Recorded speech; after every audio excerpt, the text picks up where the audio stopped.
নমস্কাৰ সকলোকে। এয়া মানুহজনৰ লগত টাউনৰ পৰা অকণমান আহো বুলি ভাবিছোঁ। তেওঁ কৈছে মই অহাৰ পৰা টাউন চাউন যোৱা হোৱাই নাই, যি বস্তু লাগে লৈ ল'বা, আজি ওলোৱা, পিছত আকৌ সময় নহ'ব, তেতিয়া আকৌ কৈ নাথাকিবা বোলে এইটো নিদিলে এইটো নিদিলে। সেয়েহে তেওঁ এফালে গৈছে, মোক ফোন কৰি কৈছে ওলাই থাকিবলৈ।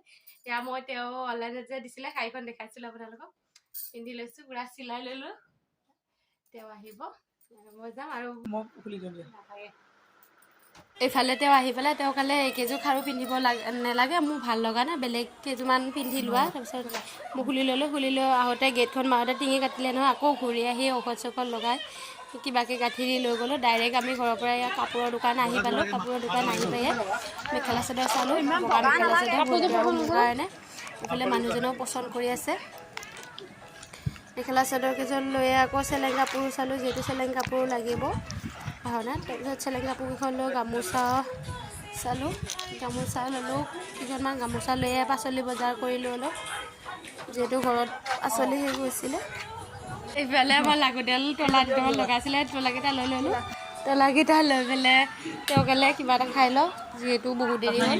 তাৰপিছত হোটেলত তেওঁ ফ্ৰাইড ৰাইচ অৰ্ডাৰ দিলে। বোলে ফ্ৰাইড ৰাইচ আহি পোৱা নাই, মই বোলো ভিডিঅ' এটা কৰি লওঁ। তাৰপিছত